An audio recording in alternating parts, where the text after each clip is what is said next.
إن تنصروا الله ينصركم ويثبت أقدامكم.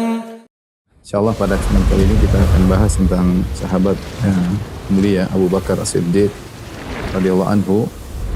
Beliaulah khalifah yang pertama ya dari Khulafaur Rasyidin dan memiliki banyak keistimewaan yang tidak dimiliki oleh sahabat-sahabat yang lain ya. Dalam suatu riwayat disebutkan seandainya imannya Abu Bakar ditimbang dengan imannya umat, maka lebih berat imannya Abu Bakar radhiyallahu taala anhu. Nama beliau adalah Abdullah. Ada khilaf, ada yang mengatakan Abdullah, ada yang mengatakan Atiq ya. Bin Utsman. Utsman ini ayahnya Abu Bakar yang julukannya adalah Abu Quhafa. Kemudian bin Amir, bin Amr, bin Ka'ab, bin Sa'ad, kemudian bin Taim, bin Murrah, bin Ka'ab, bin Lu'ay, bin Ghalib, bin Fihr, bin Malik, kemudian seterusnya sampai kepada bin Adnan, sampai kepada Ismail alaihissalam. Tapi bertemunya Nabi SAW dengan Abu Bakar di sini bin Murrah ya. Ya, jadi ketemunya di kakek mereka namanya Murrah ya. Dan ini semua adalah keturunan dari Quraisy ya. Ayahnya masuk Islam ya. Masuk Islam ketika Fatu Makkah. Jadi ayahnya masuk Islam, ibunya juga masuk Islam. Jadi dia keluarga yang berkah, ayahnya masuk Islam, ibunya masuk Islam, Abu Bakar masuk Islam. Anak-anaknya juga Islam, Masya Allah ya. Adapun Abu Bakar radhiyallahu ta'ala anhu, dia memiliki beberapa istri ya. 4 ya. Di antaranya Habibah bintu Kharijah Al-Ansariyah, kemudian Qutailah ya. Ummu Ruman, kemudian Asma binti Umais. Adapun dari istri yang dia nikah di zaman jahiliyah dengan Qutailah, maka punya anak 2 ya. Namanya Abdullah dan Asma. Asma binti Abu Bakar. Yang Asma menikah dengan Zubair bin Awam. Adapun dari Ummu Ruman lahirlah Aisyah radhiyallahu taala anha, kemudian Abdurrahman. Dari Asma binti Umais lahirlah Muhammad bin Abi Bakar. Dari Habibah binti Kharijah Ummu Kulsum. Inilah keluarga Abu Bakar radhiyallahu taala anhu ya. Abu Bakar lahir 2 tahun setelah tahun gajah, Amul Fil. Abu Bakar wafat 2 tahun setelah wafatnya Nabi. Yaitu sekitar tahun 13 Hijriah. Amul Fil artinya tahun di mana tentara bergajah yang dibawa oleh Abraha menyerang kota Mekah. Di tahun itulah lahir Nabi Muhammad sallallahu alaihi wasallam. Dari sini dia tahu bahwasanya Abu Bakar 2 tahun lebih muda daripada Nabi sallallahu alaihi wasallam. Dan ketika beliau meninggal umurnya sama dengan Nabi sallallahu alaihi wasallam, sama-sama umur 63 tahun. Adapun Abu Bakar radhiyallahu ta'ala anhu, fisiknya sebagaimana disebutkan oleh Aisyah sendiri berkulit putih ya. Orangnya kurus ya. Matanya agak ke dalam mungkin saking kurusnya ya. Matanya agak cekung ke dalam. Kemudian kalau pakai sarung, sarungnya sering jatuh ya. Jadi saking kurusnya sering sarungnya melorot kalau bahasa kita. Saking kurusnya Abu Bakar radhiyallahu ta'ala anhu. Orang yang sangat pemalu. Beliau radhiyallahu ta'ala anhu suka menangis ya. Sering menangis. Di antara akhlak Abu Bakar radhiyallahu ta'ala anhu, beliau orangnya kalau kita bahasa kita pandai bergaul ya. Kenapa? Karena beliau termasuk orang yang paling pakar nasab. Tidak semua orang Quraisy pakar nasab. Orang dahulu di antara pembicaraan yang menyenangkan bicara tentang nasab. Oh, kamu keluarga ini, nasabmu begini-begini. Kenal, itu menyenangkan. Ketika dia pakar tentang nasab-nasab orang, maka dia mengerti tentang kabilah ini, bagaimana menghadapi kabilah ini, bagaimana sifat-sifat mereka. Dan beliau adalah pedagang yang kaya raya, sehingga beliau sering bersafar ke sana kemari. Orang kenal Abu Bakar. Ketika di zaman jahiliyah, beliau tidak pernah minum khamar. Padahal khamar adalah minuman yang sangat-sangat wajar ketika itu di zaman jahiliyah, bahkan minuman kebanggaan. Minuman kebanggaan orang-orang Arab dahulu adalah khamar. Tetapi Abu Bakar radhiyallahu anhu tidak pernah minum khamar. Bahkan juga lam ya'bud sanaman. Beliau tidak pernah menyembah berhala. Meskipun di zaman jahiliyah beliau tidak pernah menyembah berhala ya. Abu Bakar As-Siddiq radhiyallahu taala anhu keistimewaannya sangat banyak ya. Di antaranya beliau digelari As-Siddiq. Artinya apa yang selalu membenarkan.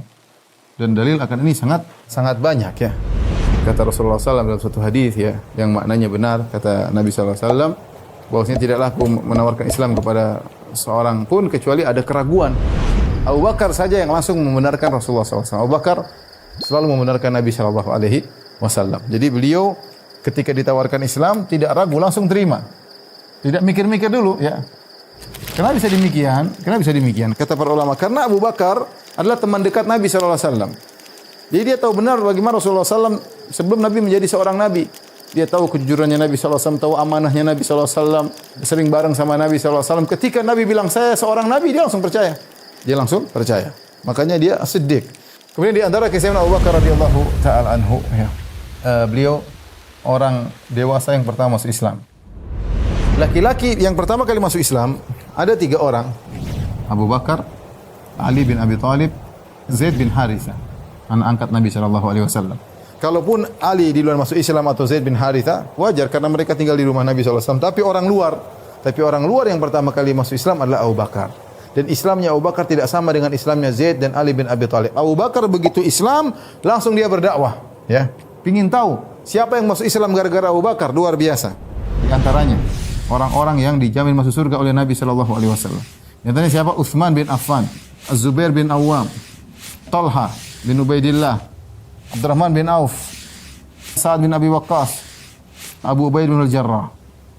Ini semua termasuk 10 orang dijamin masuk surga. Ini orang-orang yang masuk Islam semuanya lewat Abu Bakar. Semua pahala mereka ngalir kepada Abu Bakar.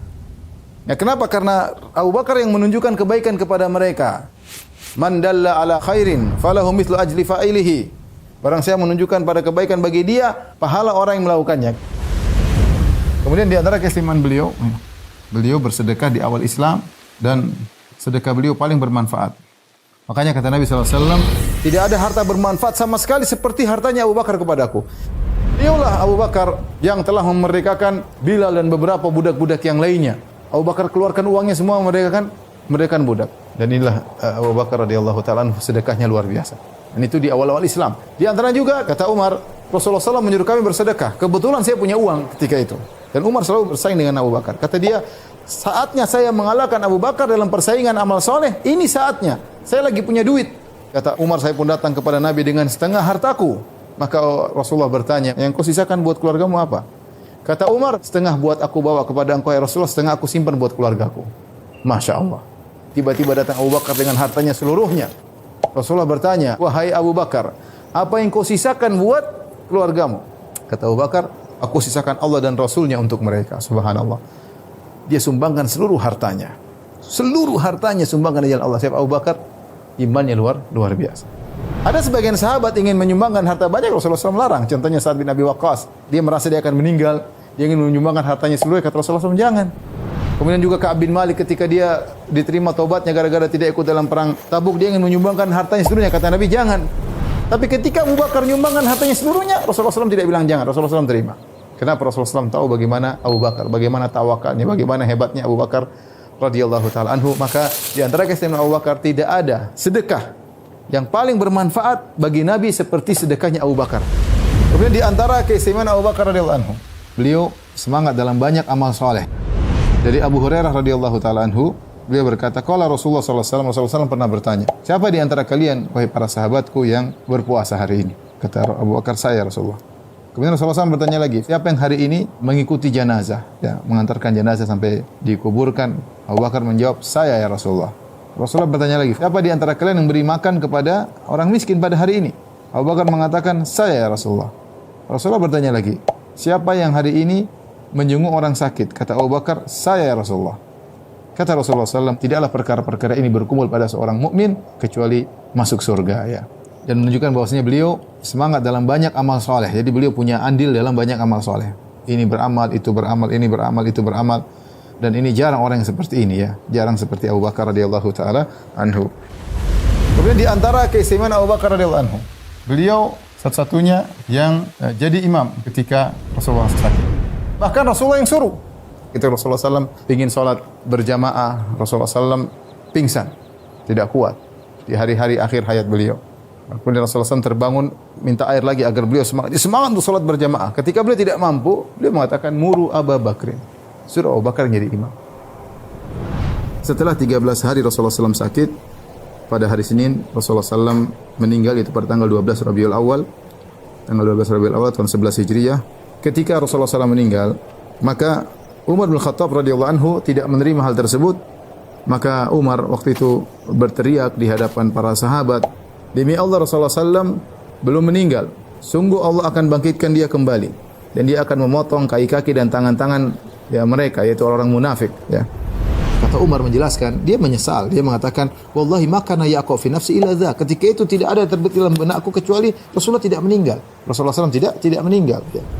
Dan orang tidak ada yang berani menegur Umar karena karismatik Umar. Dan orang pada bingung Rasulullah SAW meninggal atau tidak. Maka Abu Bakar keluar. Abu Bakar berkata, wahai yang bersumpah, tenang, jangan kemana-mana. Dia diamkan Umar. Tatkala Abu Bakar mulai ngomong, Umar diam, tidak berani ngomong di hadapan Abu Bakar radhiyallahu taala anhu. Abu Bakar kemudian memuji Allah, menyanjung Allah. Kemudian beliau berkata, ketahuilah siapa yang menyembah Muhammad sallallahu alaihi wasallam, sungguhnya Muhammad telah meninggal. Barang siapa yang menyembah Allah, sungguhnya Allah Maha hidup dan tidak mati.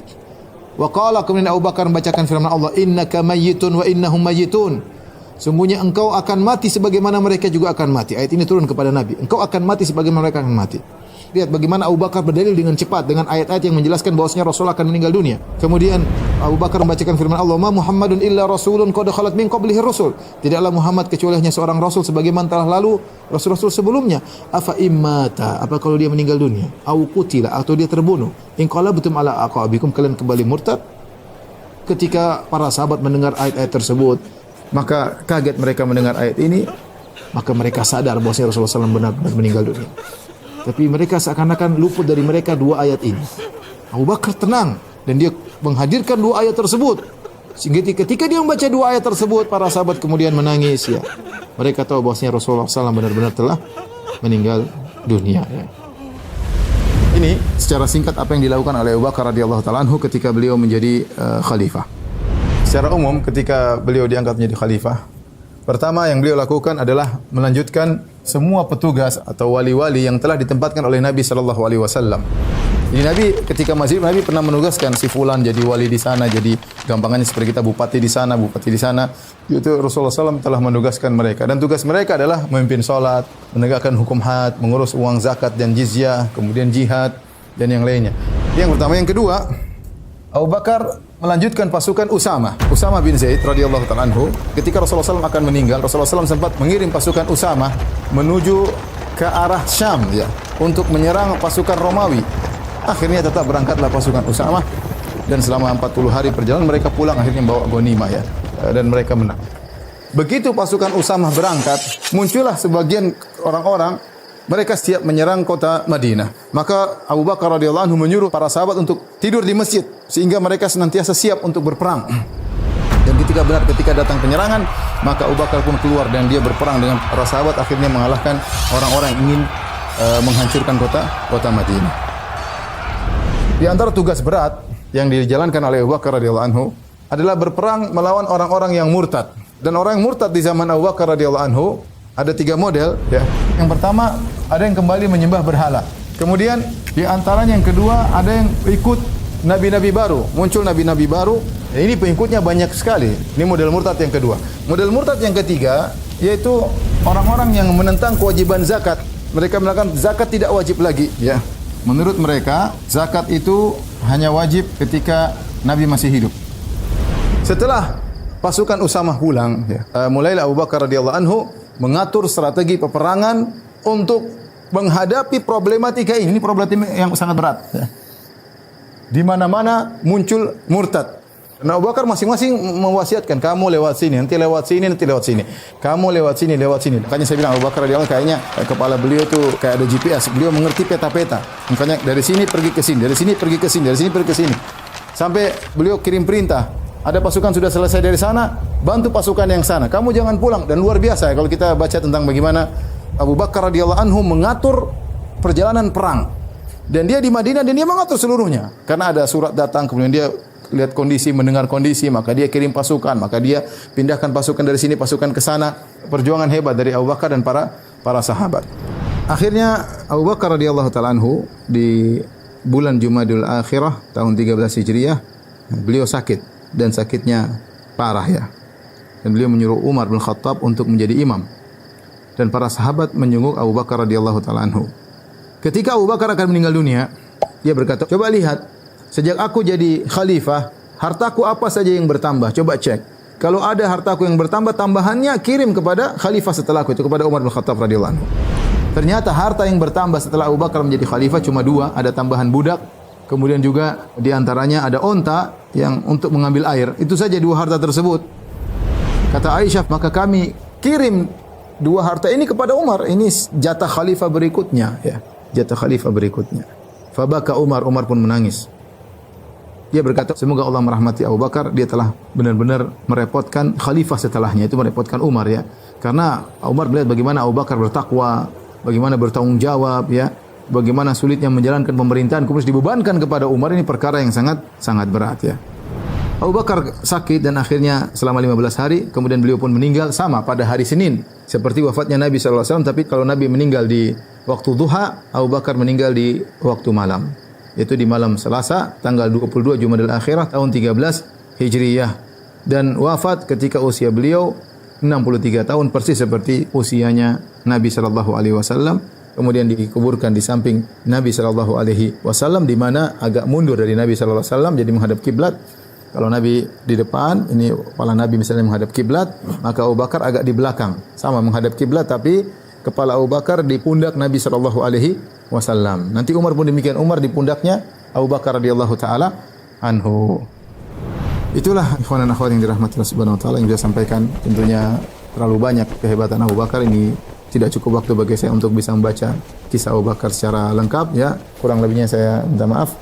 Wabillahi taufiq wal hidayah. Assalamualaikum warahmatullahi wabarakatuh. إن تنصروا الله ينصركم ويثبت أقدامكم